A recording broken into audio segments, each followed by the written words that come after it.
Welcome to Myths and Slumber. Tonight, we explore the legend of Quetzalcoatl, the magnificent feathered serpent who ruled wind and wisdom in ancient Mexico. This divine creator god brought knowledge and light to humanity before vanishing into myth. If ancient legends are your kind of bedtime story, subscribe before you drift off. Now get comfortable, close your eyes, and let the ancient stories carry you to sleep. Close your eyes now, and let your breathing slow to match the rhythm of ancient drums that once echoed across the great pyramids of Teotihuacan. Feel yourself drifting backward through time, past centuries of forgotten kings and fallen empires, until you reach the misty dawn of creation itself. In this sacred space between waking and sleeping, we journey to the heart of Mesoamerica, where jade-green jungles stretch endlessly toward cloud-crowned mountains, and where the gods once walked among mortals in forms both terrible and beautiful. Here, in this realm of obsidian and gold, of sacrifice and transcendence, one deity stands above all others in his complexity and grace. His name is Quetzalcoatl, the feathered serpent, the morning star, the precious twin. He is both earth and sky, both serpent and bird, both creator and destroyer.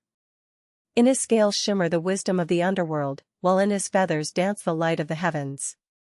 Tonight, let his ancient story carry you into the realm of dreams, where the boundaries between myth and truth dissolve like morning mist. Let the wind of his passage cool your brow, and the rustle of his feathers lull you into the deep peace that comes only when we touch the eternal mysteries. The story begins now, in the time before time, when the gods themselves were young. In the beginning, before the first sunrise painted the eastern sky, before the first flower bloomed or the first bird sang, there existed only the void. This was not merely darkness, but the pregnant emptiness that holds all possibilities within its vast embrace. The Aztec sages called this primordial state Topan, the place above, where the divine essence dwelt in perfect stillness. From this cosmic womb emerged the first gods, beings of such luminous power that their very thoughts became reality. Among them were Ometacutli and Omesahiotl, the Lord and Lady of Duality, who embodied the fundamental principle that all existence springs from the union of opposites. They were neither male nor female, neither light nor dark, but the perfect balance that makes all creation possible.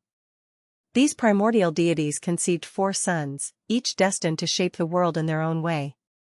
The first was Tezcatlipoca, whose name means smoking mirror, the lord of conflict and change, beautiful and terrible in his dark majesty. The second was Quetzalcoatl, the feathered serpent, whose nature combined the earthbound wisdom of the serpent with the celestial freedom of the bird. The third son was Xipe-Totec, the flayed lord, god of renewal and rebirth, who would teach humanity that life springs eternal from death.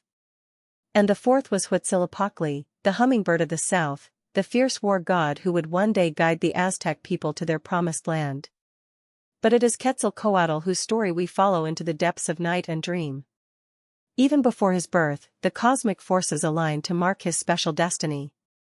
As Omesahiotl labored to bring him forth, the morning star blazed with unprecedented brilliance, and serpents of cloud wound themselves around the 4 pillars that hold up the sky. When Quetzalcoatl first drew breath, his cry shattered the cosmic silence and sent ripples of creation flowing outward in all directions. The godchild was unlike any being that had existed before. His body gleamed with the green-gold scales of the most magnificent serpent, each scale containing the reflection of distant stars. But from his serpentine form sprouted the most beautiful feathers ever beheld, each one a miracle of iridescent color that shifted from emerald to sapphire to gold as he moved. These feathers were not merely beautiful, they were imbued with the power of flight, of transcendence, of the ability to move freely between the earthbound and the celestial realms. Where other gods were bound by their single nature, Quetzalcoatl embodied the cosmic principle of union between opposites.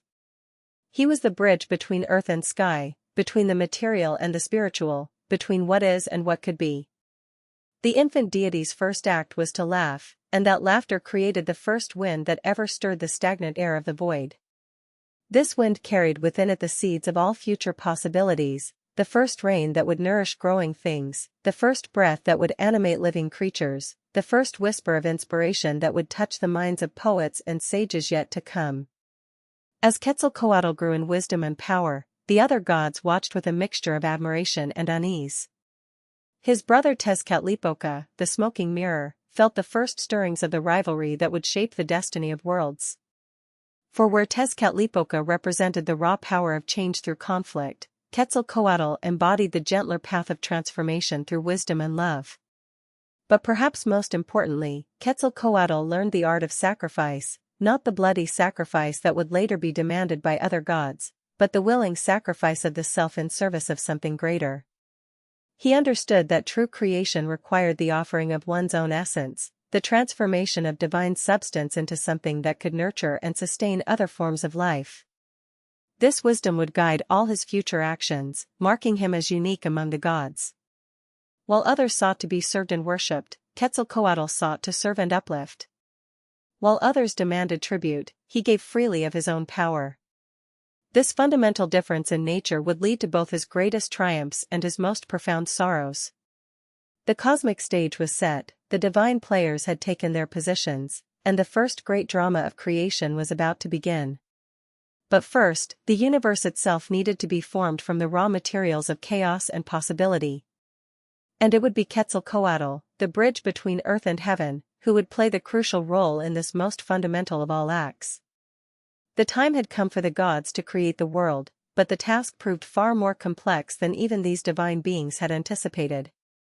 The void stretched endlessly in all directions, a featureless expanse that defied all attempts to impose order upon it. The primordial waters, called Atl by the Aztec sages, lay stagnant and lifeless, neither fresh nor salt, neither warm nor cold, but existing in a state of perfect neutrality that offered no foundation for creation. Quetzalcoatl and his brother Tezcatlipoca gazed out upon this cosmic emptiness and knew that something radical would be required to break the deadlock. The other gods had tried various approaches. Xipe-Totec had attempted to plant the first seeds, but they fell into the void and vanished without trace. Huitzilopochtli had tried to ignite the first fires, but the flames guttered out in the lifeless air. It was then that the brothers noticed something moving in the deepest part of the primordial waters. Tlaltecutli, the earth monster, lurked in those dark depths. She was a creature of terrifying aspect, her body covered with mouths that hungered constantly for flesh and blood, her joints adorned with faces that wept tears of jade. She was ancient beyond measure, older perhaps than the gods themselves, a remnant of some previous cosmic age. Yet Tlaltecutli was also the key to creation. Her body contained the potential for all land, all mountains, all fertile soil. But she would not surrender this potential willingly. The earth monster had grown comfortable in the void, content to drift in the changeless waters without purpose or responsibility. To awaken her creative power would require a sacrifice of unprecedented magnitude. Quetzalcoatl studied the situation with the patience that would become his hallmark. He saw that brute force would not suffice. Tlaltecutli was too ancient, too deeply rooted in the fundamental structure of existence to be compelled by simple violence. Instead, what was needed was a transformation so complete, so willing, that it would inspire the earth monster to surrender her potential out of admiration rather than fear. The feathered serpent and the smoking mirror devised a plan that would require them to sacrifice their divine forms and transform themselves into cosmic forces of unimaginable power. But first, they needed to approach Tlaltecutli in forms she would recognize and perhaps trust. Drawing upon their mastery of metamorphosis, the two gods transformed themselves into great serpents, their coils stretching across vast distances of space and time. Quetzalcoatl's serpent form was magnificent to behold. His scales gleamed with all the colors of precious stones, emerald, turquoise, jade, and gold. Each scale was perfectly formed, containing within its surface the reflection of stars yet to be born. His feathers, somehow retained even in serpent form, created a flowing mane of iridescent beauty that trailed behind him like a river of light. His eyes were deep pools of compassion and wisdom, holding depths that seemed to contain the promise of all good things yet to come. Tezcatlipoca's transformation was equally impressive but starkly different in character. His serpent body was midnight black, darker than the void itself, yet shot through with veins of obsidian that reflected light in sharp, glittering fragments. Where Quetzalcoatl's presence brought a sense of peace and possibility, Tezcatlipoca's form radiated power and barely contained chaos. His eyes were like smoking mirrors, reflecting not what was, but what could be destroyed and remade. Together, the two divine serpents descended into the deepest part of the primordial waters, where Quetzalcoatl drifted in her ancient slumber. The earth monster was massive beyond comprehension, her body spanning distances that would later become continents. Every part of her was covered with mouths that opened and closed in endless hunger, mouths that whispered secrets in languages older than thought, mouths that could swallow mountains or give birth to rivers. As the serpent gods approached, Quetzalcoatl stirred for the first time in eons. Her countless eyes opened, each one the size of a lake, and focused on these strange new presences in her domain. She had been alone for so long that she had almost forgotten what it was like to encounter other forms of consciousness. The god's presence awakened something in her, not quite memory, but a dim recognition of possibility. The earth monster's response came not in words but in a rumbling that shook the very foundations of existence. Her countless mouths opened wider, revealing the treasures hidden within her body, precious metals, fertile soil, underground rivers, and caves that could shelter life. But she also revealed the price of accessing these treasures. Her mouths demanded sustenance, sacrifice, the willing offering of divine essence to fuel the transformation from potential to actuality. This was the moment of truth that would define the character of the feathered serpent for all time. Without hesitation, Quetzalcoatl offered himself as the primary sacrifice. He would give his divine blood to awaken Quetzalcoatl's creative power, and he would use his own body as the framework upon which the first land would be built. It was an act of selflessness that astonished even Tezcatlipoca, who had expected to share the burden equally. The transformation began slowly, then accelerated until it became a cosmic maelstrom of creative force. Quetzalcoatl's serpentine coils wrapped themselves around Quetzalcoatl's massive form, not to constrain her but to provide structure and support for what was to come. His feathers spread outward, creating currents in the primordial waters that would become the first rivers and streams. His blood flowed freely, mixing with the earth monster's substance to create the first fertile soil. Tezcatlipoca played his part as well, using his power to stretch Quetzalcoatl's body to its fullest extent, creating the vast expanses that would become plains and deserts, mountains and valleys. But it was Quetzalcoatl's willing sacrifice that provided the spiritual foundation for all that followed. His essence permeated every particle of the newly formed earth, ensuring that it would be capable of supporting life in all its myriad forms. The process was neither quick nor easy. For cosmic ages, the two gods labored to complete the transformation, their divine forms gradually merging with the emerging world until it became impossible to say where the gods ended and the earth began. Quetzalcoatl's feathers became the winds that would circle the globe, his scales became the patterns of fertile and barren land, his breath became the atmosphere that would shelter all future life. When the work was finally complete, the universe had been fundamentally altered. Where once there had been only void and stagnant water, now there was a world of infinite potential. Mountains raised their heads toward the sky, rivers carved their paths toward distant seas, and the first breath of wind stirred the newly formed atmosphere. But the cost had been enormous. Quetzalcoatl and Tezcatlipoca had expended so much of their divine essence in the act of creation that they were fundamentally changed. They were no longer the same beings who had descended into the primordial waters. The sacrifice had transformed them, marking them forever with the responsibility of caring for what they had brought into existence. The creation of the world was only the beginning of a far grander design that would unfold across vast cycles of time. The Aztec sages understood that existence itself moved in great wheels of creation and destruction, each cycle building upon the lessons of the last while introducing new possibilities for growth and transformation. These cycles were known as the five suns, each one representing a different era in the cosmic development of the universe. Quetzalcoatl, though weakened by his sacrifice in creating the earth, retained enough of his divine wisdom to perceive the vast pattern that was beginning to unfold. The newly formed world was beautiful but empty, lacking the spark of consciousness that would give it meaning and purpose. The gods would need to create not just landscapes and weather patterns, but living beings capable of growth, learning, and perhaps even divinity themselves. The first sun was the era of Tezcatlipoca, the smoking mirror. In this primordial age, the world was populated by giants, magnificent beings of enormous size and strength but limited understanding. These were creatures of pure instinct, magnificent in their way but incapable of the higher forms of consciousness that the gods sought to nurture. They lived in a world lit by Tezcatlipoca's own divine radiance, which served as the sun in those early days.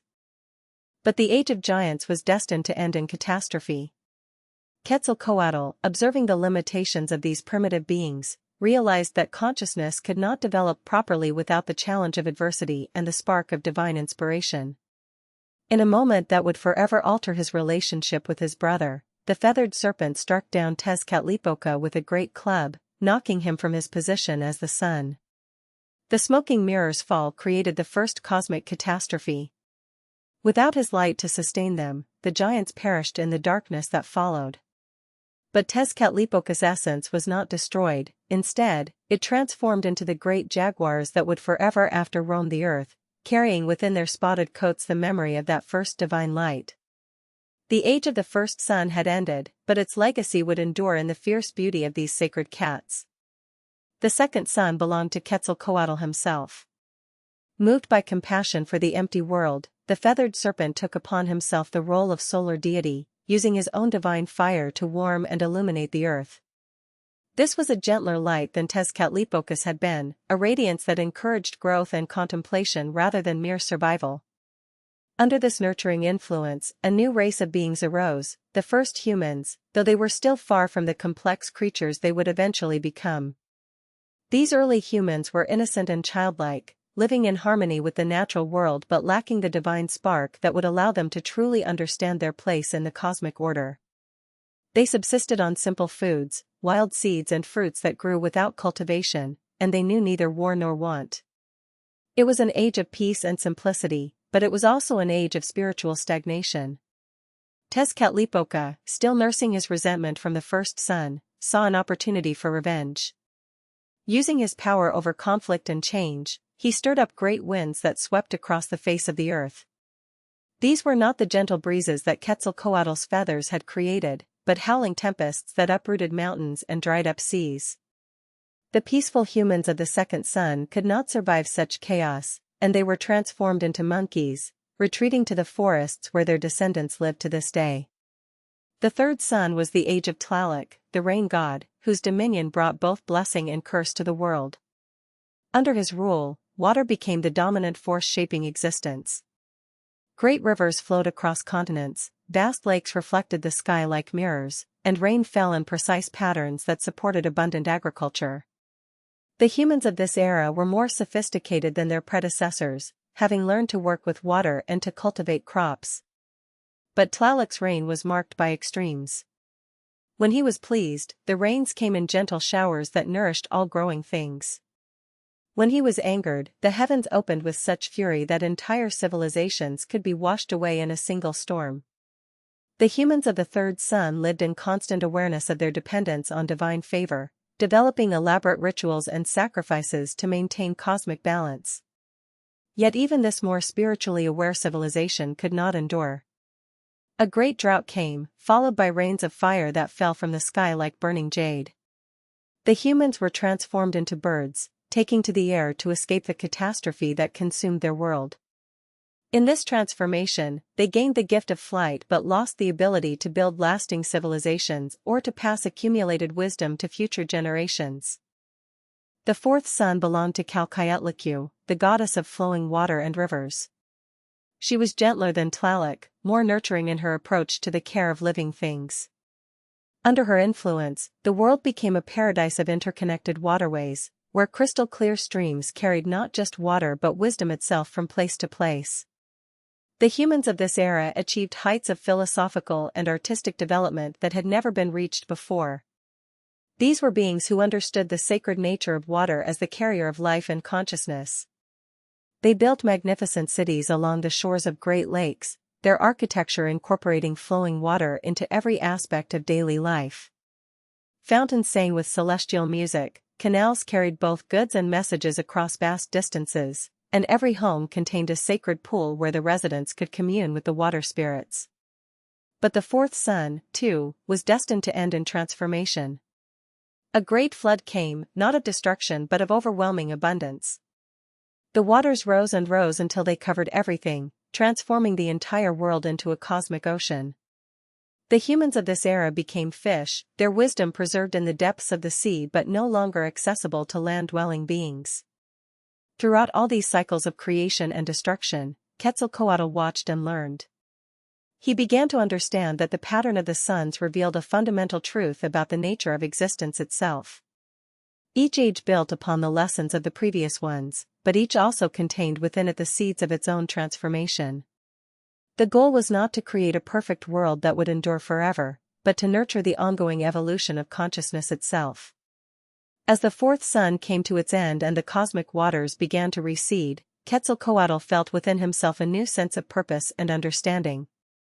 The fifth sun, the final age in the great cycle, was about to begin. And in this culminating era, the feathered serpent would play his most crucial role yet, not as a creator or destroyer, but as a teacher and guide for the race of humans who would finally achieve the perfect balance between earthly wisdom and divine inspiration. The stage was set for the most complex and challenging phase of the cosmic experiment. But before the fifth sun could begin, the gods would need to undertake their most ambitious project yet, the creation of humans who could truly bridge the gap between the material and spiritual realms, beings worthy of the world that had been prepared for them through so many cycles of trial and transformation. In the silence between the fourth and fifth suns, when the cosmic waters had receded but the new age had not yet begun, the gods gathered in council to address the most challenging task they had yet faced.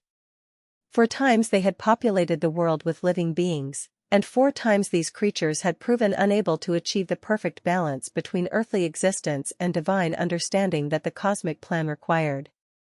Now, as they prepared to create the fifth sun, they knew that this attempt must be different. The challenge was immense. Previous attempts at creating humanity had relied primarily on the physical elements, earth, water, air, and fire. But Quetzalcoatl had come to understand that true humanity required something more precious and dangerous, the direct infusion of divine essence into mortal forms. The gods would need to sacrifice parts of themselves to create beings capable of both mortality and transcendence. Tezcatlipoca, still bearing the memory of their ancient rivalry but also recognizing the wisdom in his brother's vision, spoke next. The feathered serpent speaks truly. But if we are to give humans the spark of divinity, we must also prepare them for the responsibility that such power brings. They will need to understand sacrifice, not just as something demanded of them by their gods, but as the fundamental principle that makes all creation possible. The gods debated through cosmic seasons, examining every aspect of the challenge before them. They studied the remnants of the previous 4 races of humans, seeking to understand what had led to both their achievements and their ultimate failures. From the giants of the first sun, they learned the importance of physical strength and endurance. From the simple humans of the second sun, they learned the value of harmony with nature. From the civilized peoples of the third sun, they learned the necessity of spiritual awareness. From the wise humans of the fourth sun, they learned the power of accumulated knowledge and art.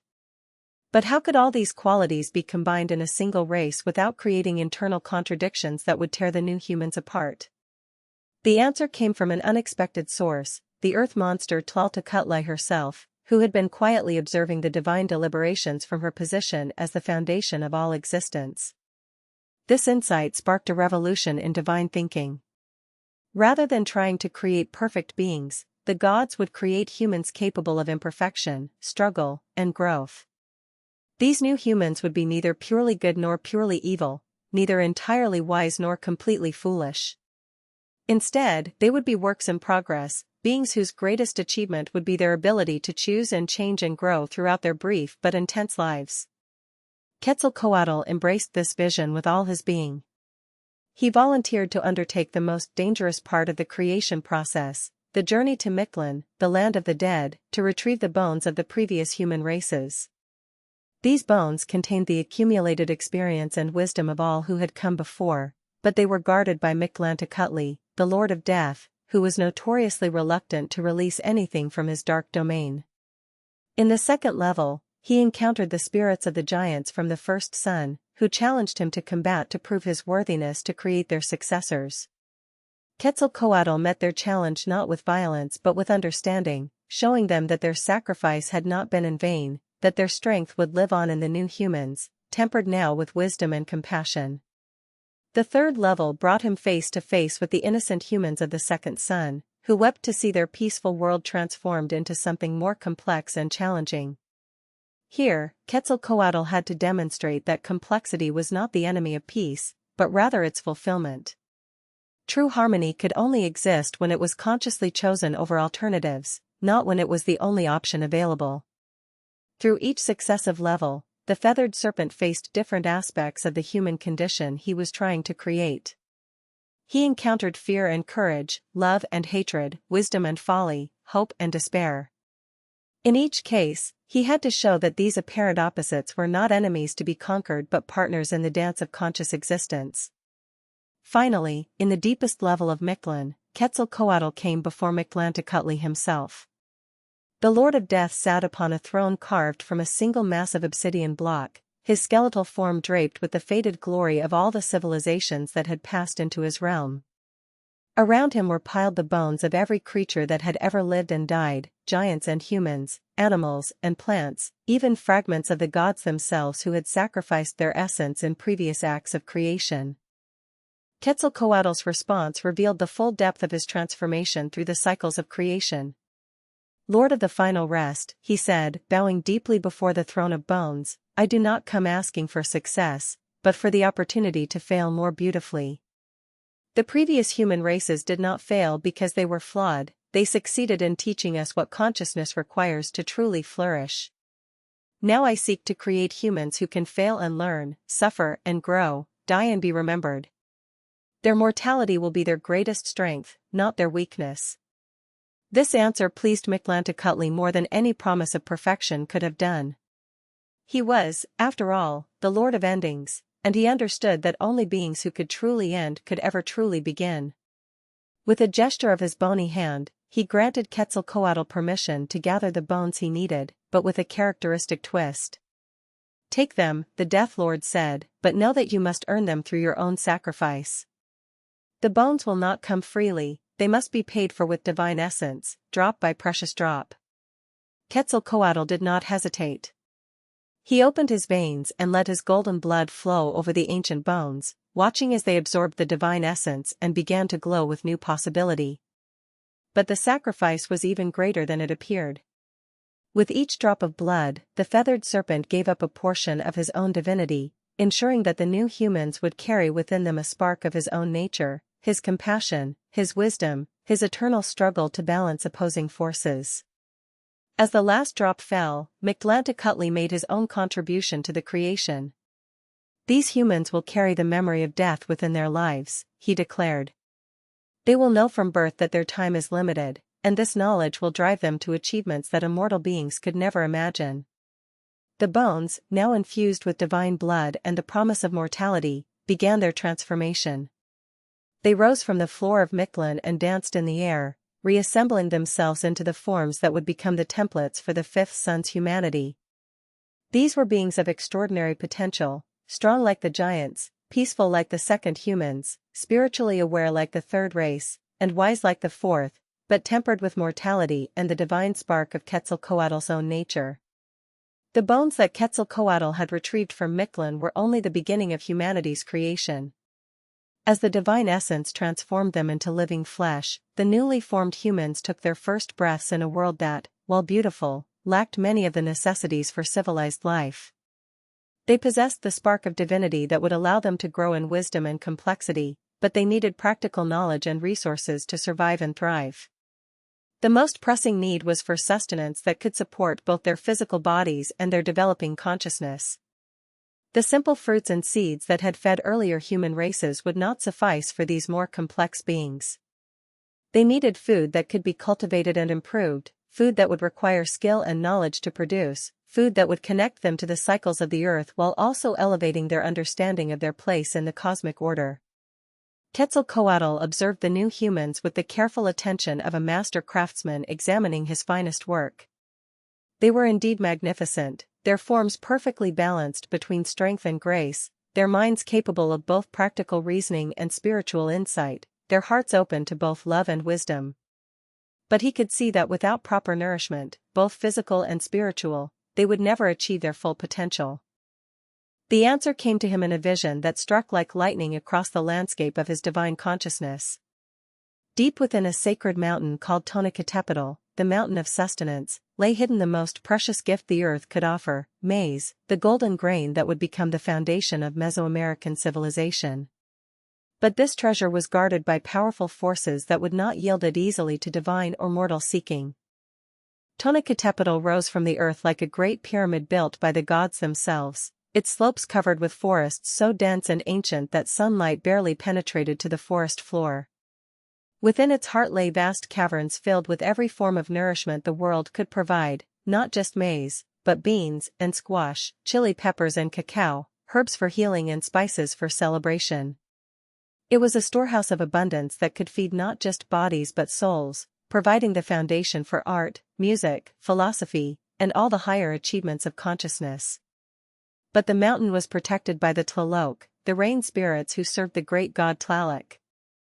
These were beings of immense power, capable of summoning storms that could level forests or droughts that could turn fertile valleys into dust. They had been charged with keeping the treasures of Tenochtitlan safe from those who might use them unwisely, and they took their responsibility with deadly seriousness. Quetzalcoatl knew that force would not serve him in this quest. The Tlaloc were not evil beings to be conquered, but guardians to be persuaded. They needed to be shown that humanity was ready for the responsibility that would come with such abundance. The feathered serpent would need to demonstrate not his power, but his wisdom and his deep understanding of the sacred relationship between gift and sacrifice. He approached Tenochtitlan in his most humble form, not as the great cosmic serpent or the radiant feathered god, but as a simple traveler seeking shelter from the storm. The rain was falling heavily as he climbed the mountain's lower slopes, each drop carrying within it the essence of the Tlaloc's watchful attention.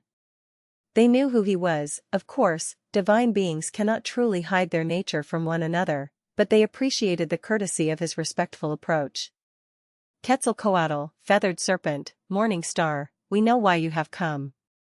You seek the maize that lies hidden in our deepest chambers, the golden grain that could transform your new humans from struggling survivors into builders of great civilizations.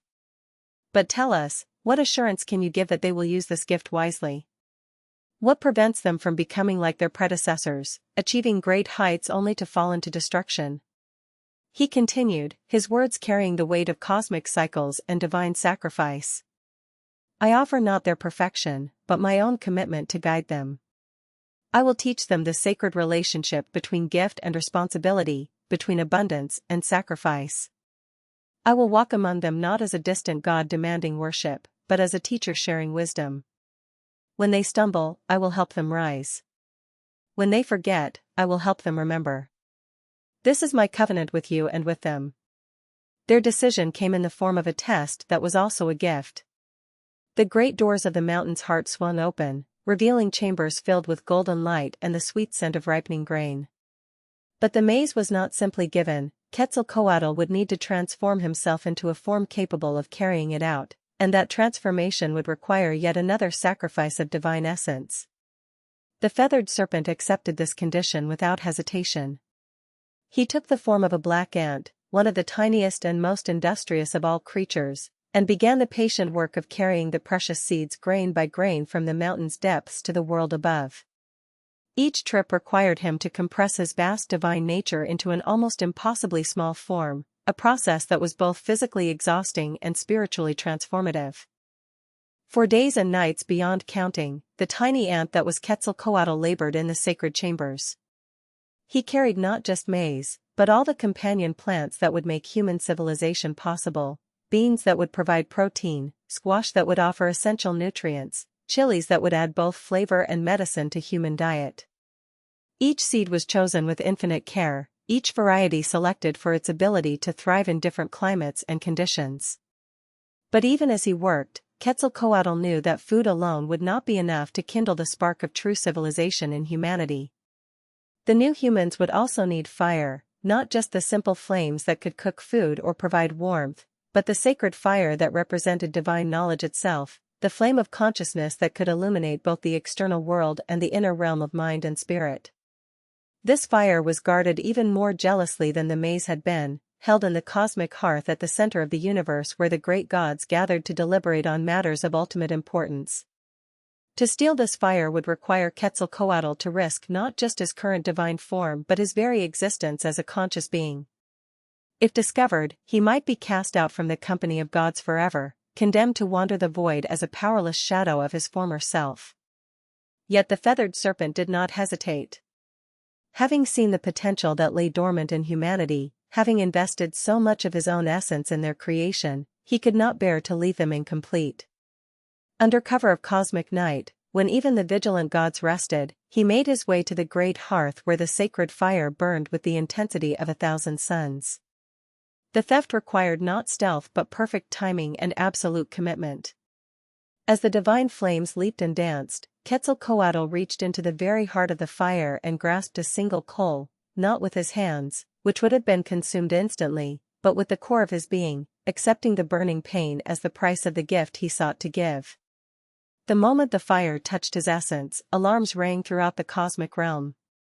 The sleeping gods awoke to find their most sacred treasure being stolen, and their rage shook the foundations of existence itself. But Quetzalcoatl was already in flight, his serpentine form blazing with the stolen fire as he raced toward the earth where his beloved humans waited in darkness. The pursuit was terrifying in its intensity, with thunder gods hurling lightning bolts and wind gods stirring up hurricanes to stop the fleeing thief.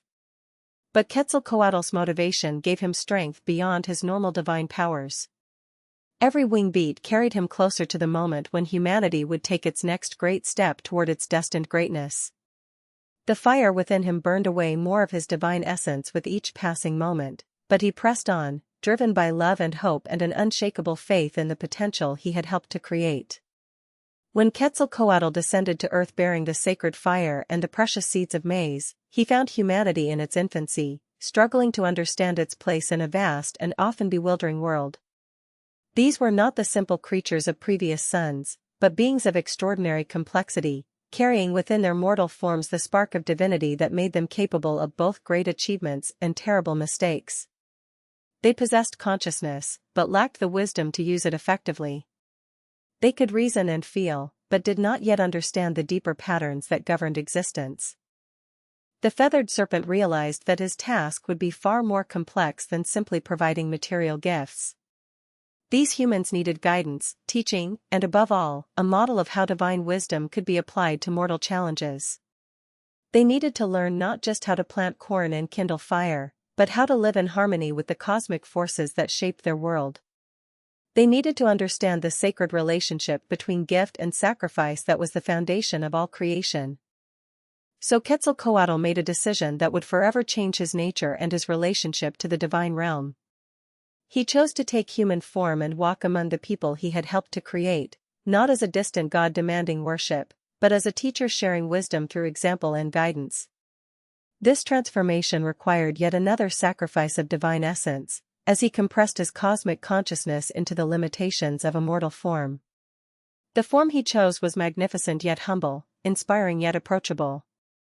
He appeared as a tall man with skin the color of polished jade, his hair black as obsidian but shot through with silver strands that caught the light like flowing water. His eyes held depths that seemed to contain the wisdom of ages, yet they sparkled with the warmth and humor of someone who genuinely delighted in the company of others. When he smiled, which he did often, it was with the joy of a being who saw infinite potential in every moment and every encounter. But perhaps most remarkable was the clothing he wore, not the elaborate regalia that other gods demanded as marks of their status, but simple garments that any skilled human craftsperson might create. His robe was woven from cotton dyed the deep blue-green of the ocean depths, decorated with patterns that seemed to shift and flow like living water. Around his neck he wore a necklace of jade and turquoise, each stone carefully chosen not for its value but for its ability to focus and channel divine energy. His only crown was a simple band of green feathers that moved gently in every breeze, reminding all who saw him of his true nature as the feathered serpent.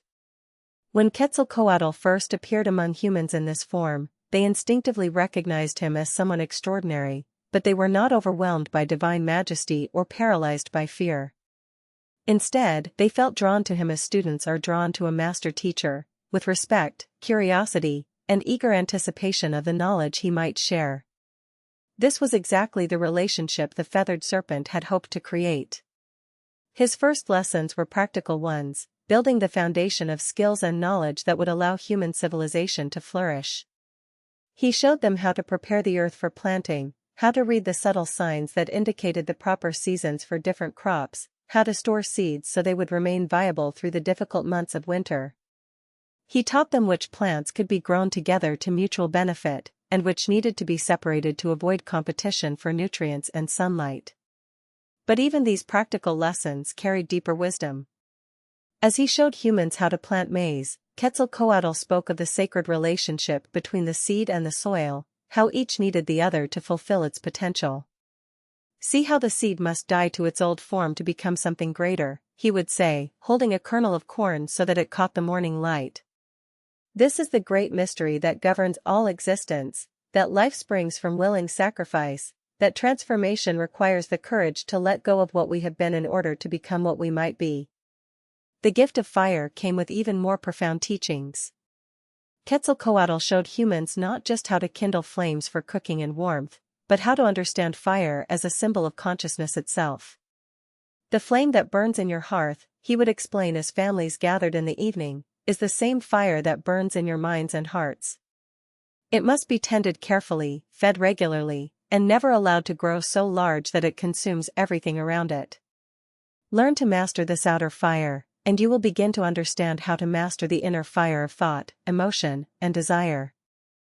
He taught them the arts of civilization, how to weave cloth from the cotton that grew in the warm valleys, how to shape clay into vessels both beautiful and useful, how to work with obsidian and other stones to create tools that could cut, scrape, and carve with precision. But in each craft, he embedded lessons about the relationship between human will and natural materials, about the importance of working with the inherent properties of things rather than trying to force them into unnatural forms. When you weave, he would say to a group of women working at their looms, you must listen to the cotton, feel how it wants to flow and bend. Push too hard, and the threads will break. Too gently, and the cloth will be weak. Find the balance between your intention and the material's nature, and you will create something beautiful that serves its purpose well.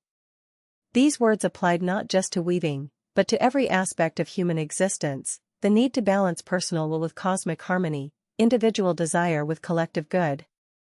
As human communities grew more complex, Quetzalcoatl's teachings evolved to address the challenges of living together in peace and prosperity.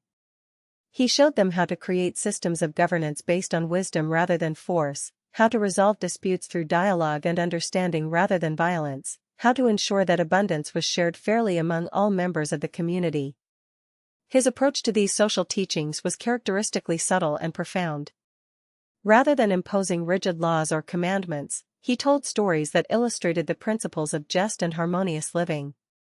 He spoke of plants that grew in such perfect balance that each supported the others, of rivers that carved channels deep enough to carry flood waters without destroying the surrounding land, of birds that migrated in flocks where no individual dominated but all moved together toward their common destination.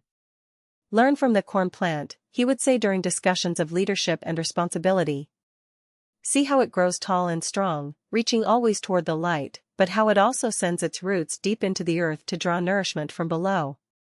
A good leader is like this, aspiring always to higher wisdom and vision, but remaining grounded in practical knowledge and genuine care for those who depend on him. Perhaps most importantly, Quetzalcoatl taught humans about the nature of time itself and their place within the great cycles of existence.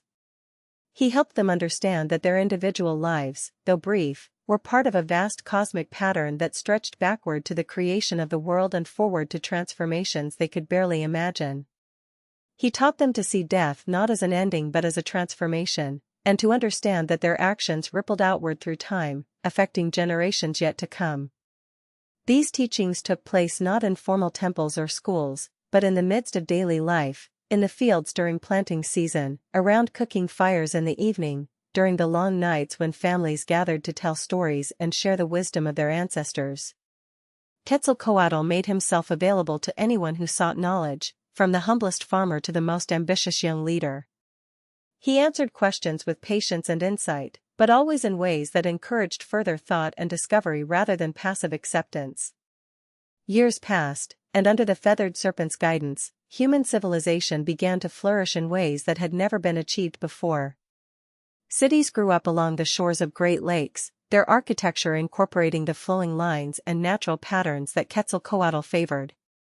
Markets bustled with traders offering goods from distant regions, their transactions governed by principles of fairness and mutual benefit that the god-teacher had helped establish. Artists created works of stunning beauty that captured not just the appearance of things but their spiritual essence.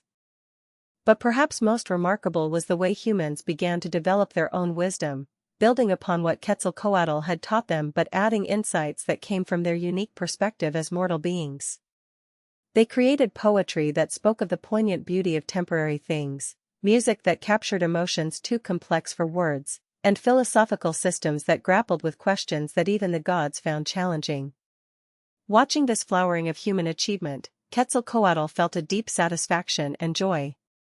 His sacrifice had been worthwhile, the divine essence he had given up had been transformed into something even more precious than its original form. These humans were becoming beings worthy of their divine spark, creatures capable of bridging the gap between earth and heaven through their own conscious choices and creative achievements. But even as he celebrated these successes, the Feathered Serpent was aware that challenges lay ahead. Other gods watched the growing power of humanity with emotions ranging from admiration to envy to outright hostility. Not all divine beings shared Quetzalcoatl's vision of conscious collaboration between gods and mortals. And among humans themselves, some began to hunger for more power and knowledge than they were ready to handle responsibly. The golden age of Quetzalcoatl's direct teaching was approaching its end, though neither he nor his beloved humans yet realized it. Forces were gathering that would test everything he had built, challenging not just the specific civilization they had created together but the very principles upon which it was founded. The greatest trials of the Feathered Serpent's existence lay just ahead, trials that would demand of him sacrifices even greater than those he had already made. As human civilization flourished under Quetzalcoatl's gentle guidance, creating cities of unprecedented beauty and wisdom, the divine realm watched with a mixture of admiration and growing unease. The success of the fifth son's humanity was undeniable. They had achieved a level of artistic, intellectual, and spiritual development that far exceeded anything seen in the previous 4 ages.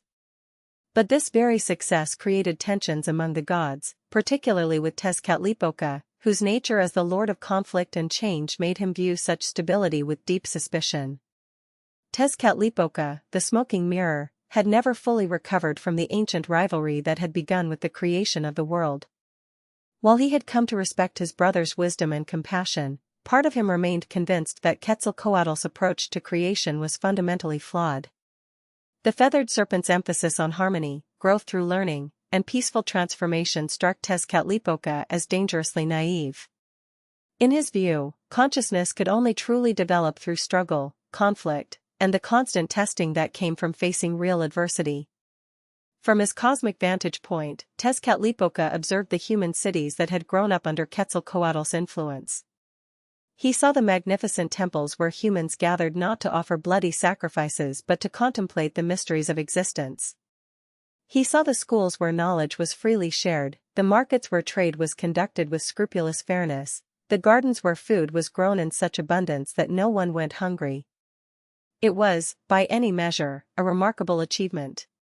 But the smoking mirror also saw what he believed were dangerous weaknesses in this seemingly perfect civilization. The humans were growing soft, he thought, too accustomed to peace and prosperity to handle real challenges when they inevitably came. They were becoming dependent on Quetzalcoatl's constant guidance, losing the independence and resourcefulness that had characterized the best aspects of previous human races. Most troubling of all, they were beginning to think of themselves as near equals to the gods, their growing wisdom making them forget the fundamental difference between mortal and immortal, temporary and eternal. These concerns were not entirely without foundation.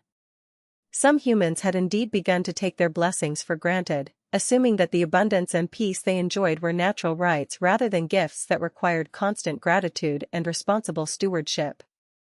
A few had even begun to question whether they still needed the gods at all, wondering whether their own wisdom and achievements might be sufficient to guide their future development. Tezcatlipoca saw in these attitudes the seeds of the same hubris that had led to the downfall of previous human civilizations. But where other gods might have responded with immediate punishment, the smoking mirror had learned patience and subtlety from his long rivalry with Quetzalcoatl. He would not simply destroy what his brother had built, instead, he would demonstrate its fundamental weaknesses through a test that would reveal whether this civilization truly deserved to endure or whether it was merely another beautiful failure awaiting its inevitable collapse. The opportunity for such a test came in the form of the city of Tallinn, the greatest of all the settlements that had grown up under Quetzalcoatl's guidance. Here, the feathered serpent had taken up residence in human form more permanently than anywhere else, serving as both ruler and teacher for a population that had come to regard him with a devotion bordering on worship. The city was a marvel of architecture and planning, its pyramid temples rising toward the sky like prayers made manifest in stone, its wide avenues lined with gardens where every plant had both practical and symbolic significance.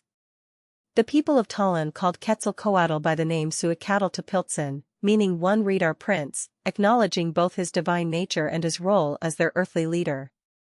Under his rule, they had developed arts and sciences that seemed almost magical in their sophistication. Their astronomical knowledge allowed them to predict eclipses and track the movements of planets with extraordinary accuracy. Their medical practices combined herbal knowledge with spiritual healing techniques that could cure ailments of both body and soul. Their poetry and music reached heights of beauty that moved listeners to tears of joy and transcendence. But this very perfection made Tallinn the perfect target for Tezcatlipoca's intervention. The smoking mirror began to work his influence gradually and subtly, not through direct confrontation but through the slow introduction of doubts and temptations that would test the spiritual strength of both the people and their god-king. He started by appearing to certain individuals in their dreams, taking the form of a wise counselor who raised seemingly innocent questions about the nature of their society. Is it right, he would ask a successful merchant, that all should share equally in abundance, regardless of their effort or contribution? Does this not reward laziness and punish excellence? To a skilled artisan, he might say, your work surpasses that of your peers by far. Should you not receive greater recognition and rewards for your superior abilities? These questions were not evil in themselves, they touched on genuine issues that any complex society must address. But Tezcatlipoca posed them in ways that emphasized division rather than unity, competition rather than cooperation, individual achievement rather than collective harmony. Slowly, almost imperceptibly, the perfect consensus that had characterized Tallinn began to develop cracks and tensions. Quetzalcoatl noticed these changes with growing concern. He saw respected citizens beginning to question decisions that had previously been accepted without dispute. He observed the emergence of factions within the city's governance, groups that formed around different interpretations of how their prosperity should be managed and distributed. Most troubling of all, he sensed a subtle shift in how people regarded him, less as a beloved teacher and more as a ruler whose authority might legitimately be questioned or even challenged. The feathered serpent's response to these developments revealed both his greatest strength and his most dangerous vulnerability. True to his nature, he refused to use divine power to suppress the growing dissent, believing that genuine harmony could only emerge from free choice and understanding, not from imposed authority. He increased his efforts at teaching and guidance, spending even more time in dialogue with those who seemed troubled or dissatisfied, trying to address their concerns through reason and compassion rather than divine command. But this approach, while admirable, played directly into Tezcatlipoca's hands. The smoking mirror had counted on his brother's unwillingness to use force, and he began to escalate his interventions accordingly. He appeared to some of Tallinn's citizens not in dreams but in waking visions, taking the form of a charismatic foreign teacher whose wisdom seemed to complement and even exceed that of their current ruler. This false teacher spoke compellingly about the need for change, growth, and new experiences. Your city is beautiful, he would say to gathered audiences, but beauty without challenge leads to stagnation. Your peace is precious, but peace without struggle breeds weakness. Your wisdom is great, but wisdom that goes untested may be nothing more than comfortable assumptions. The words carried a seductive power that even Quetzalcoatl's most devoted followers found difficult to resist. Here was someone who seemed to offer not the destruction of everything they had built, but its perfection through transformation and growth. The foreign teacher's message appealed particularly to the younger generation, those who had grown up in prosperity and peace but hungered for challenges and adventures that their current life could not provide. As Tezcatlipoca's influence spread, the changes in Tallinn became more pronounced and disturbing. The city's famous harmony began to give way to heated debates and ideological divisions. Citizens who had lived together in peace for generations found themselves on opposite sides of fundamental questions about the nature of good government, proper social organization, and the role of the gods in mortal affairs. The situation reached a crisis point when the foreign teacher began to advocate for practices that directly contradicted Quetzalcoatl's core teachings. He suggested that the city's prosperity required more aggressive expansion, that neighboring peoples should be conquered and made to serve Tallinn's interests rather than invited to share in its wisdom. He argued that the gods demanded not just gratitude and respect but blood sacrifice, claiming that only through such offerings could the city's continued success be guaranteed. These ideas horrified Quetzalcoatl, who saw in them the seeds of the very conflicts and cruelties that his teachings had been designed to prevent. For the first time in his incarnation as Suacatl, he found himself forced to take a firm stand against ideas that were gaining support among his own people. The gentle teacher who had always preferred persuasion to command was compelled to exercise his authority as ruler to prevent policies that he believed would corrupt everything they had achieved together. The confrontation between the two divine brothers was inevitable, and when it came, it would shake not just Tallinn but the entire foundation of the Fifth Sun's civilization. The perfect harmony that Quetzalcoatl had worked so long to create was about to be tested in ways that would determine whether his vision of conscious, peaceful development could survive in a world where conflict and change were also fundamental cosmic principles. The divine confrontation that had been building for cosmic ages finally erupted in the sacred plaza of Tallinn, under the light of a morning star that burned with unusual intensity. Quetzalcoatl and Tezcatlipoca faced each other not as cosmic forces but in the human forms they had adopted to walk among mortals, their divine natures barely contained within mortal flesh. The entire population of the city gathered to witness this unprecedented event, sensing that the outcome would determine not just their immediate fate but the future course of human civilization itself. "Brother," he said, addressing Quetzalcoatl with a mixture of affection and implacable opposition, "the time has come to end this beautiful illusion you have created. Look around you at what your teachings have produced, humans who believe themselves wise but lack the strength that comes from struggle, a city that calls itself perfect but grows weaker with each passing day of unchallenged prosperity." "I see a city where knowledge is cherished and freely shared," he responded, "where children grow up without fear of violence, where the elderly are honored for their wisdom rather than discarded as burdens. I see humans who have learned to work with the natural world rather than against it, who have developed arts and sciences that honor both practical necessity and spiritual beauty. If this is illusion, it is one that brings real joy and genuine prosperity to conscious beings."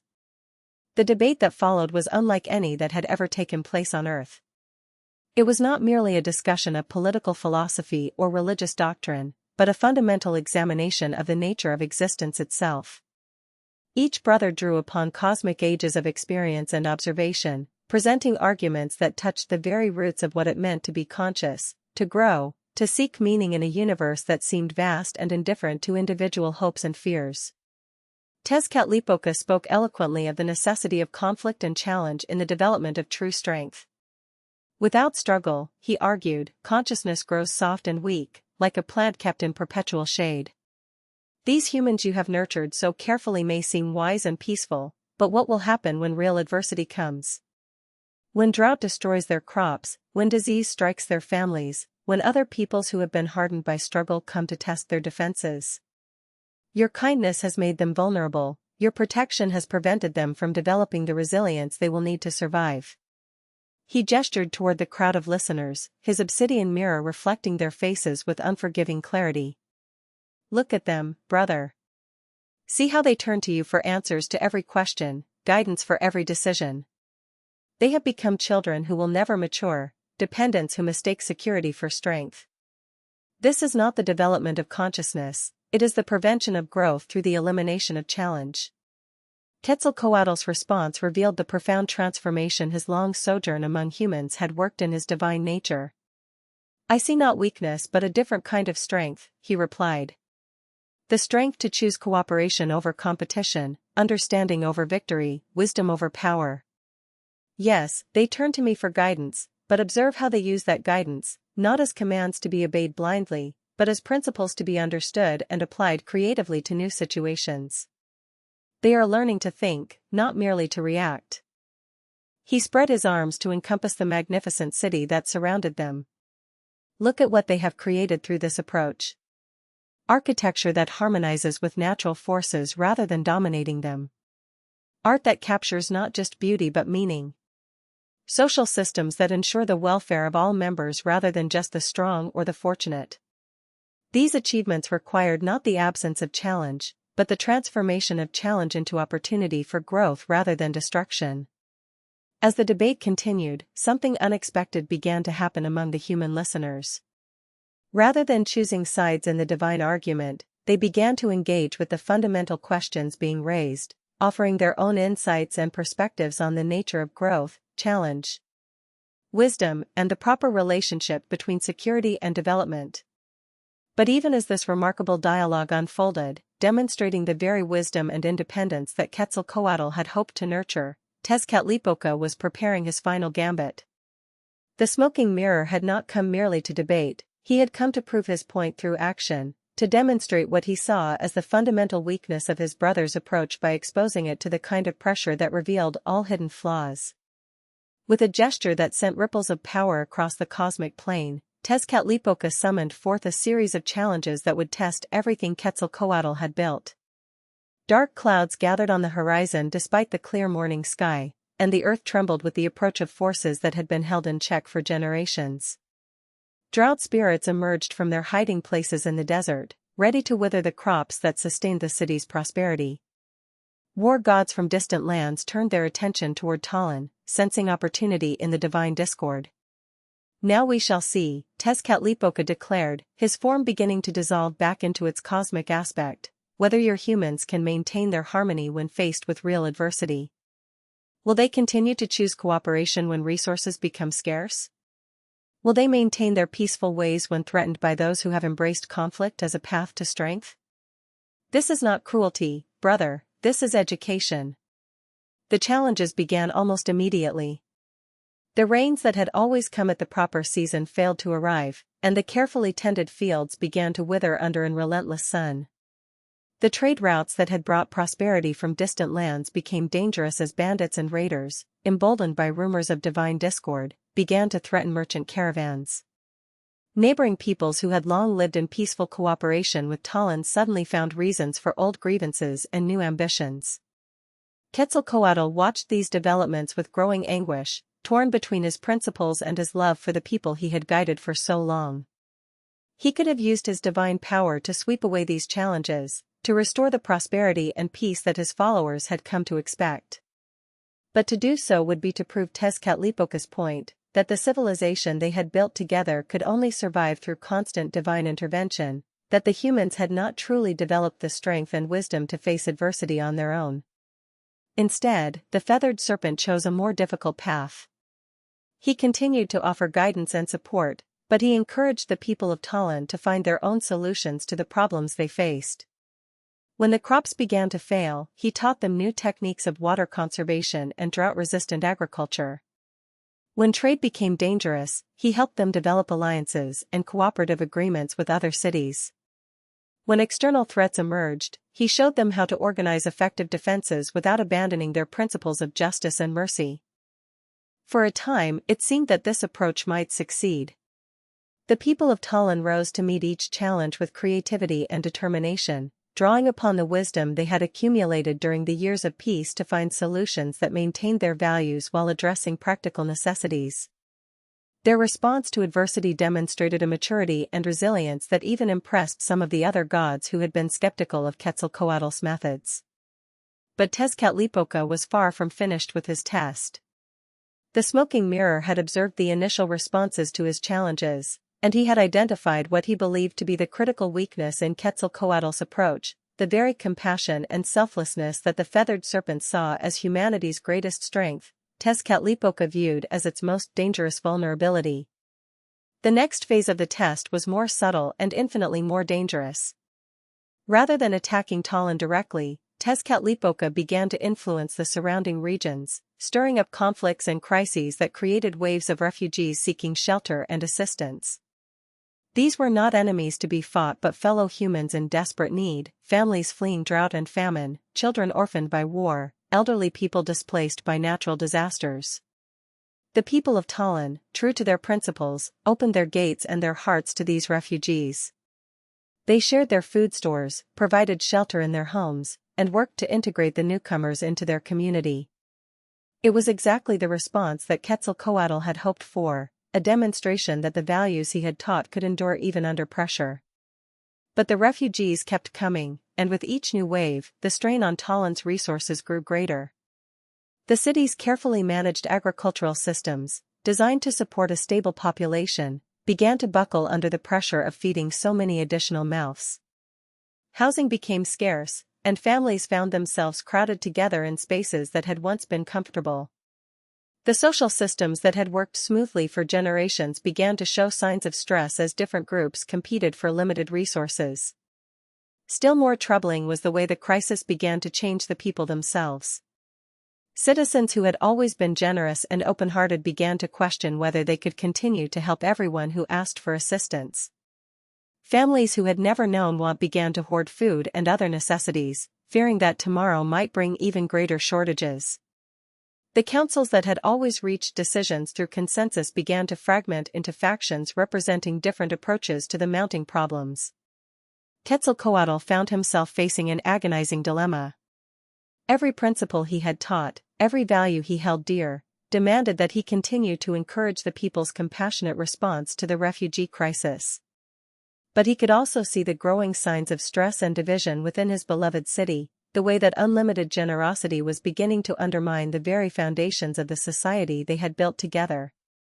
The crisis reached its peak when a particularly large group of refugees arrived at Talon's gates. These were the survivors of a great city that had been destroyed by warfare, people who carried with them not just immediate needs but also cultural practices and beliefs that were sometimes at odds with Talon's values. They included warriors who viewed the city's peaceful ways as signs of weakness, merchants who saw opportunity in the current chaos, and priests of other gods who questioned why their hosts continued to revere a deity who seemed unable to protect them from adversity. The debate over whether to admit this group sparked the most serious crisis that Talon had ever faced. For the first time since Quetzalcoatl had become their leader, the people found themselves fundamentally divided on a crucial decision. Those who advocated acceptance argued that to turn away people in need would be to abandon everything they claimed to believe. Those who urged caution pointed out that the city's resources were already stretched to the breaking point, and that admitting more refugees might lead to the collapse of their entire society. In the midst of this crisis, Tezcatlipoca appeared once more, but this time he came not as an opponent but as a seeming ally. Taking the form of a concerned citizen, he addressed the assembled crowds with words that seemed reasonable and compassionate. "Surely," he said, "the solution is obvious. The resources exist to help all these people, they are simply in the wrong hands. Why should some citizens continue to live in luxury while others starve? Why should the temple treasures remain unused while children go without shelter?" His words found fertile ground in the minds of people who were already stressed and frightened. The idea of redistributing wealth more radically began to gain support, but it came with a terrible cost. Citizens began to turn against one another, the wealthy fearing confiscation of their property, the poor demanding immediate action to address their needs. The bonds of trust and mutual respect that had held the community together for generations began to dissolve under the pressure of fear and resentment. Quetzalcoatl watched these developments with growing despair. He saw that every attempt to address the crisis seemed only to make it worse, that each solution created new problems that further divided his people. The compassion that had been their greatest strength was being turned into a weapon of mutual destruction, and the wisdom they had accumulated was being forgotten in the face of immediate pressures and fears. The final blow came when some of the newer refugees, influenced by Tezcatlipoca's whispered suggestions, began to question Quetzalcoatl's right to lead them. If he is truly a god, they asked, why does he not simply solve our problems with divine power? If he truly cares for us, why does he allow us to suffer? Perhaps the old ways of worshipping the gods through blood sacrifice would bring better results than this endless talk of wisdom and harmony. These questions, spoken aloud for the first time, shattered something fundamental in the relationship between Quetzalcoatl and his people. The trust and faith that had been the foundation of everything they had built together began to crumble, replaced by doubt, fear, and the terrible suspicion that their god-king might not be as powerful or as caring as they had believed. Faced with this collapse of everything he had worked to create, Quetzalcoatl finally understood the full depth of Tezcatlipoca's challenge. His brother had not been trying to destroy Talon out of malice, but to demonstrate a fundamental truth about the nature of existence itself. Consciousness, growth, and spiritual development could not be achieved through the elimination of conflict and challenge, but only through learning to navigate and transcend them. By trying to protect his people from all hardship, he had inadvertently prevented them from developing the resilience and wisdom they would need to handle greater challenges. The realization brought with it a profound sense of failure and loss, but also a deeper understanding of his own nature and destiny. Quetzalcoatl saw that his time as a human ruler and teacher was ending, not because he had been defeated but because he had completed the first phase of a much larger cosmic mission. The humans he had guided were ready for the next stage of their development, but that stage would require them to find their own way forward without his constant presence and protection. On the final night of his residence in Talon, Quetzalcoatl gathered his closest followers around him in the great temple. The building was nearly empty now, as many citizens had turned away from the god who seemed unable to solve their problems. But those who remained were the ones who had understood most deeply the lessons he had tried to teach, and it was to them that he entrusted his final message. He paused, looking into each of their faces with infinite tenderness. Now you must learn the hardest lesson of all, that true wisdom comes not from avoiding conflict and challenge, but from meeting them with courage, compassion, and the understanding that every difficulty contains within it the seeds of growth and transformation. I will not abandon you completely, but I will no longer stand between you and the experiences that will make you truly strong. As dawn approached, Quetzalcoatl walked to the eastern edge of the city, where the great plaza opened onto the road that led toward the distant sea. Behind him, Talon still slept in the gray pre-dawn light, its magnificent temples and carefully planned streets a testament to what humans and gods could achieve when they worked together in harmony and trust. But the city's future now lay in the hands of its mortal inhabitants, who would need to find their own way through the challenges that lay ahead. The feathered serpent's exile from the earthly realm he had loved so deeply was about to begin, but it would not be an ending. It would be a transformation that would ultimately reveal new aspects of his cosmic nature and open new possibilities for serving the ongoing evolution of consciousness throughout the universe. The path from Talon to the eastern sea stretched across landscapes that seemed to mirror the emotional geography of Quetzalcoatl's inner journey. As he walked away from the city that had been the focus of his hopes and dreams for so many years, the feathered serpent carried with him not just the weight of apparent failure, but also the seeds of a deeper understanding that would eventually transform both his own nature and his relationship to the cosmic forces he served. His first steps took him through the fertile valleys that surrounded Talon, where the crops he had taught humans to cultivate still grew in neat rows despite the recent troubles. The maize plants swayed gently in the morning breeze, their leaves whispering secrets in a language he had almost forgotten, the pure communication of growing things that had been his first vocabulary in the earliest days of creation. As he passed, some of the plants seemed to bend slightly in recognition of his presence, as if acknowledging the divine essence that had helped bring them into existence. But even this small comfort was tinged with sorrow, for Quetzalcoatl could see the signs of the drought that continued to afflict the region.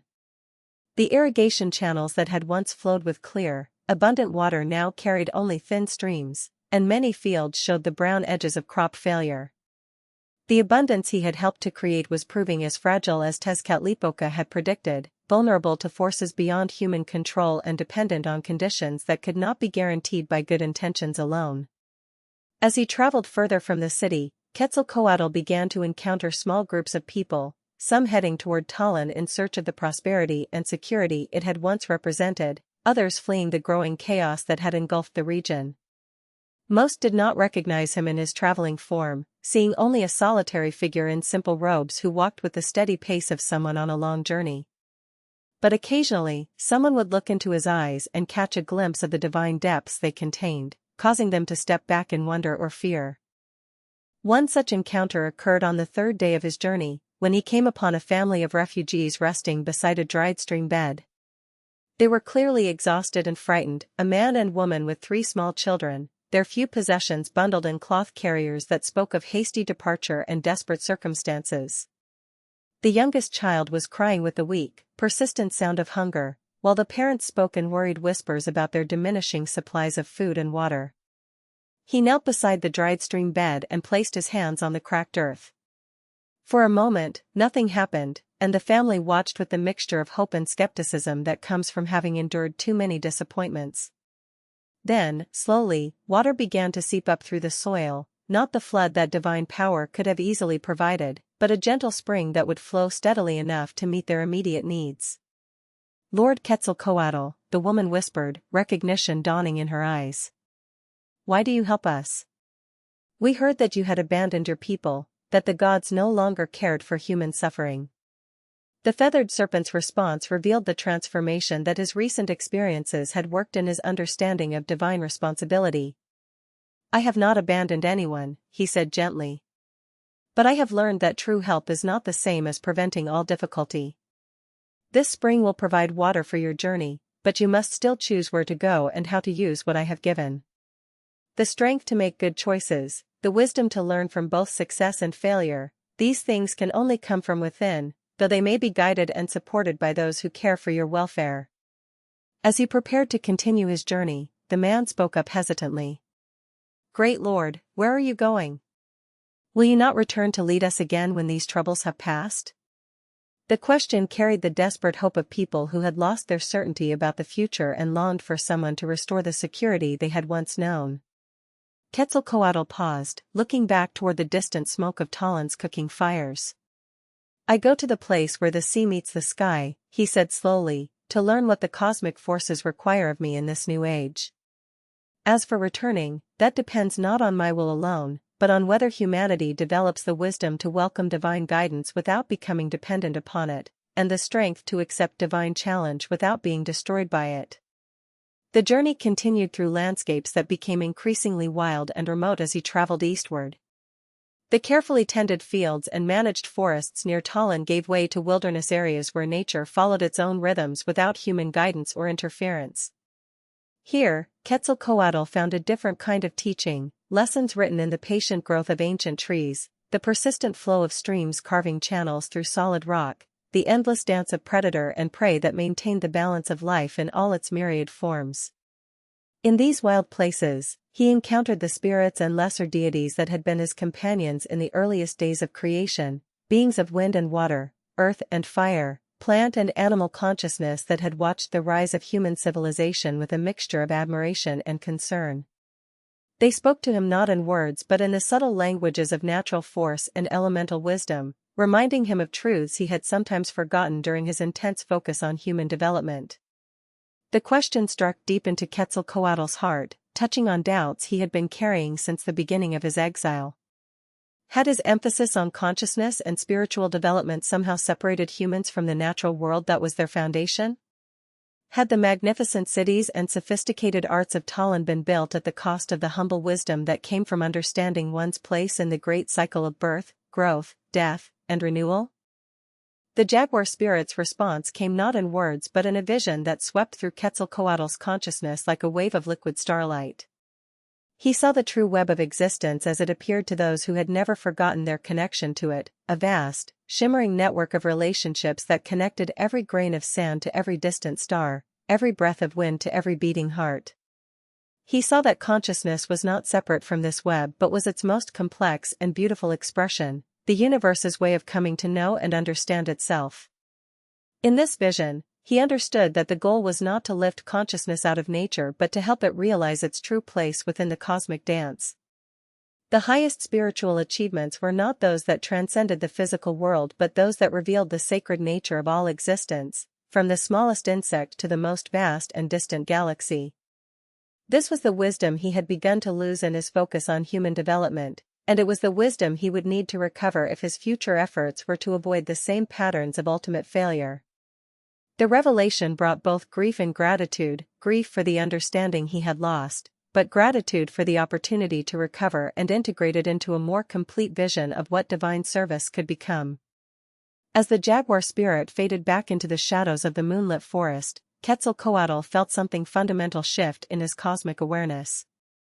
The exile that had begun as an ending was revealing itself as a transformation, a necessary period of learning and integration that would prepare him for forms of service he had not yet imagined. At last, he reached the summit of the highest peak, where the land fell away in all directions and the curve of the earth became visible in the vast distance. Before him spread the eastern sea, its waters stretching beyond the horizon like a sheet of hammered silver under the light of the setting sun. This was the edge of the world as humans knew it, the boundary between the familiar realm of land and sky and the mysterious depths that held secrets older than the gods themselves.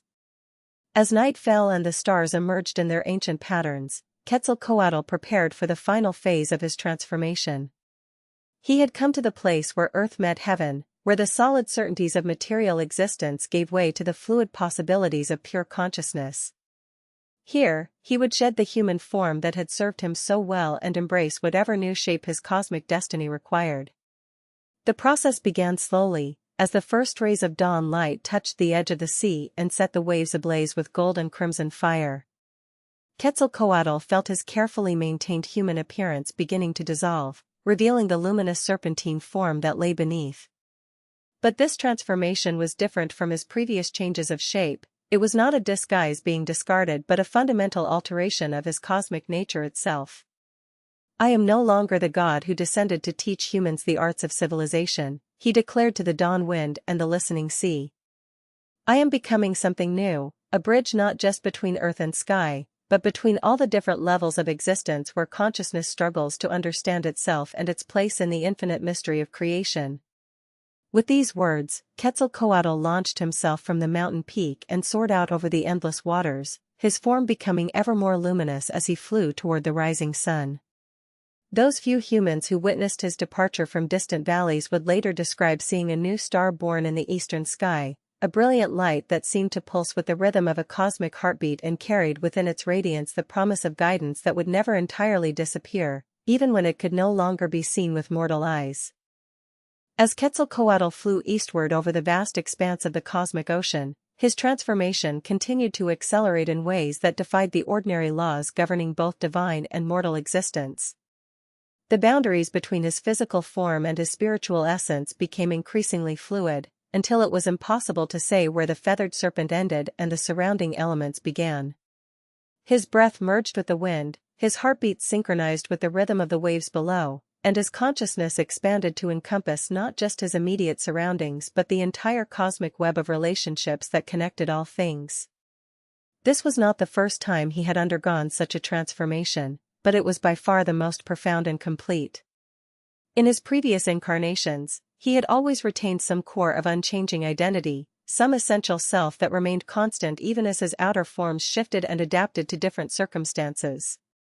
But now, that core itself was being transformed, opened up and restructured according to principles that he was only beginning to understand.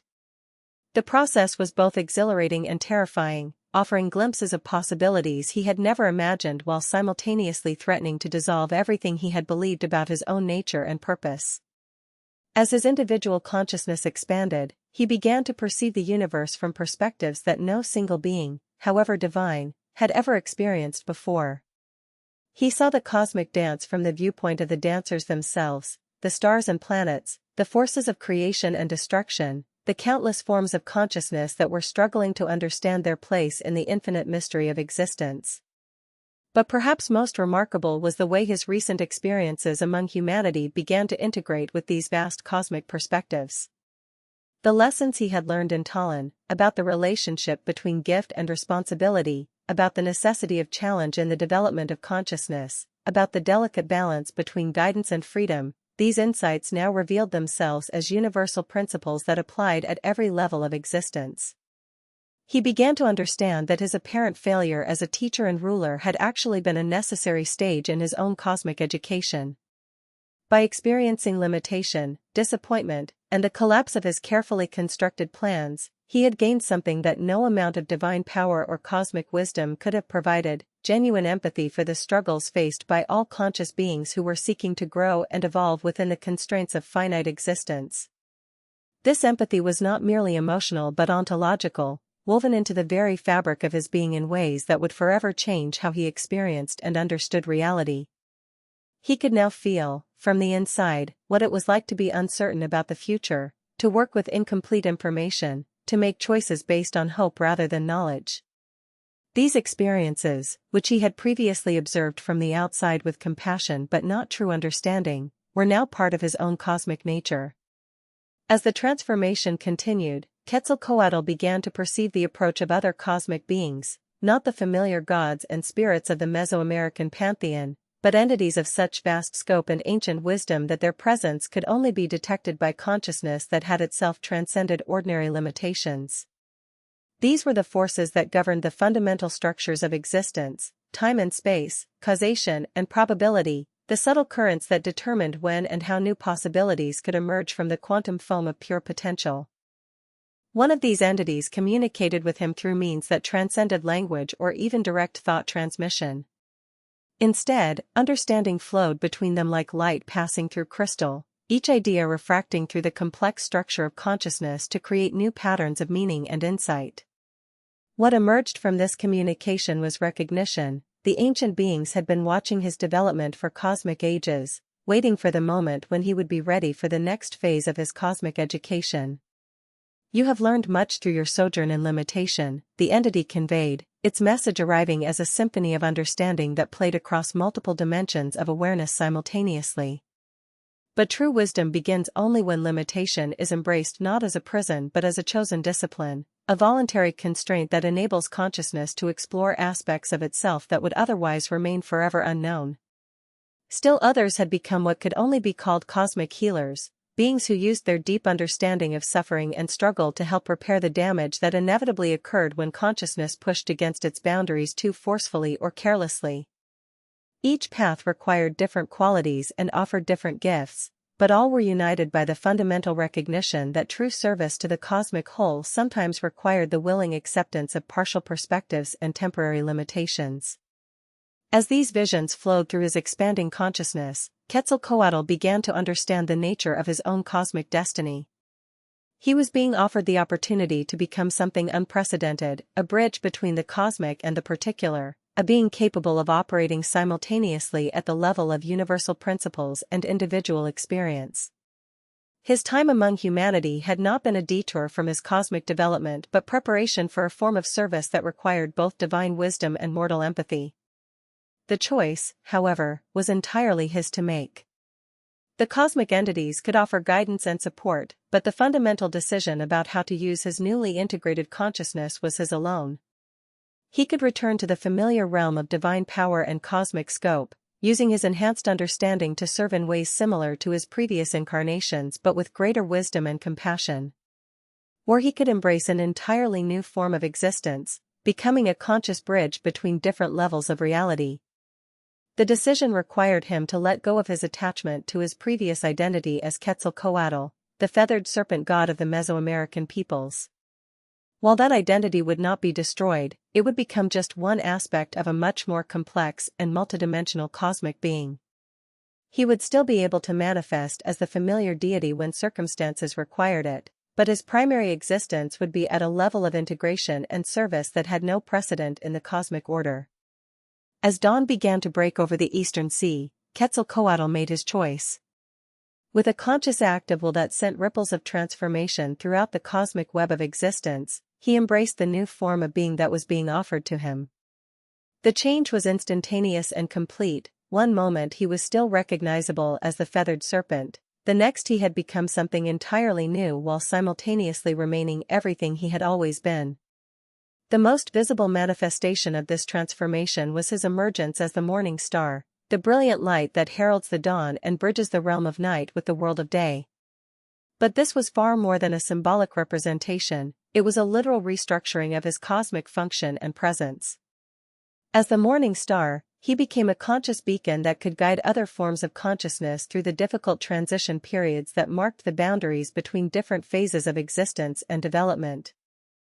From his new position in the cosmic order, Quetzalcoatl could perceive the vast sweep of evolutionary processes unfolding throughout the universe.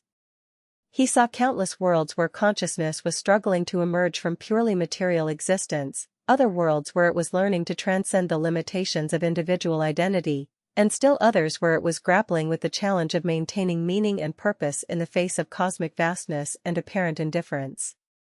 On each of these worlds, in each of these situations, there were moments of crucial transition when consciousness hung balanced between transformation and regression, between breakthrough and breakdown.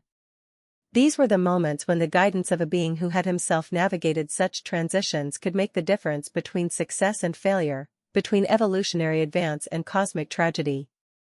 His first intervention in his new cosmic role came almost immediately, as he perceived a world not unlike the Earth he had recently left, where an advanced civilization was facing the same kind of crisis that had engulfed Talon.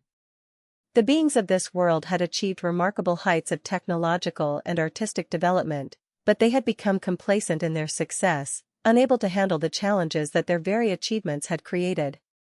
They were on the verge of destroying not just their civilization but their entire world. Working through the subtle currents of cosmic influence that were now available to him, Quetzalcoatl began to inspire certain individuals among this alien species, artists and philosophers, scientists, and spiritual teachers who were capable of perceiving and articulating new possibilities for their civilization's development. He did not control their thoughts or override their free will, but rather created conditions that allowed their own deepest wisdom to emerge and find expression. The process was delicate and required infinite patience, but gradually the seeds of transformation began to take root. New forms of art appeared that helped people see their situation from fresh perspectives. Scientific discoveries emerged that suggested previously unimagined solutions to their environmental and social problems. Spiritual movements arose that helped individuals find meaning and purpose beyond the narrow concerns of their immediate circumstances. But perhaps most importantly, leaders began to emerge who could articulate a vision of the future that transcended the apparent contradiction between individual fulfillment and collective welfare. These were beings who had somehow learned the same lessons that Quetzalcoatl had struggled to master during his time in Talon, that true strength came not from the elimination of challenge but from learning to meet it with wisdom and compassion, that genuine security could only be built on foundations of justice and mutual respect. As he worked to guide this distant civilization through its crisis, Quetzalcoatl became increasingly aware of similar situations developing throughout the cosmic web. Everywhere that consciousness was evolving and developing, similar patterns were emerging, periods of rapid growth followed by crises that tested whether the achievements of one phase could provide the foundation for the next phase of development. He began to understand that this was not an accident or a flaw in the cosmic design, but rather the fundamental mechanism by which consciousness evolved toward ever greater complexity and capability. Each crisis was an opportunity for breakthrough, each apparent failure a chance to develop new qualities and insights that would be essential for meeting future challenges. The key was not to avoid these transition points but to navigate them with the wisdom and courage that came from understanding their true purpose and meaning. From his position as the morning star, Quetzalcoatl became a beacon for all forms of consciousness that were facing such transitions. His light carried within it the accumulated wisdom of his own journey through limitation and transcendence, offering guidance and hope to those who were struggling with their own apparent failures and setbacks. He became, in effect, a cosmic teacher whose classroom was the entire universe and whose students were every form of consciousness that was seeking to grow beyond its current limitations. But he also remained connected to the specific world and people he had served as the Feathered Serpent. His transformation into the morning star did not sever those bonds but rather expanded them, allowing him to serve his beloved humanity in ways that his previous incarnation had made impossible. From his cosmic perspective, he could perceive the long-term consequences of current events, the hidden connections between apparently separate developments, and the deeper patterns that would determine humanity's future evolution. Now, as our journey through the cosmic depths of Quetzalcoatl's story draws to its close, feel yourself gently returning to the quiet sanctuary of your own being. Let the vast sweep of divine transformation and cosmic evolution settle into the deeper chambers of your consciousness, like starlight finding its reflection in still water. The feathered serpent's tale continues to unfold across the infinite expanse of night and day, but for now, it rests within you as a seed of ancient wisdom. You have traveled with him from the birth of worlds to the transformation of gods, from the first stirrings of human consciousness to the cosmic dance of morning stars. Each breath you take carries within it the echo of his sacrifice, each heartbeat resonates with the rhythm of his eternal teaching. As sleep begins to claim you, remember that you too carry within yourself the spark of divine consciousness, the same luminous essence that drove Quetzalcoatl to sacrifice his divine comfort for the sake of love and growth. In your dreams tonight, you may find yourself walking the ancient paths he once traveled, learning the lessons he learned, discovering in yourself the same capacity for transformation and transcendence. Rest now in the knowledge that the morning star continues to rise each day, carrying within its light the promise that consciousness can always grow, always learn, always find new ways to bridge the apparent gaps between limitation and infinity, between the mortal and the divine. Let his story become your lullaby, his wisdom your dream, his eternal presence your gentle guardian through the peaceful hours of night. If you're still awake, just breathe slowly and let the ancient stories drift with you. Subscribe to Mythology for sleep for a new legend every week. Sweet dreams.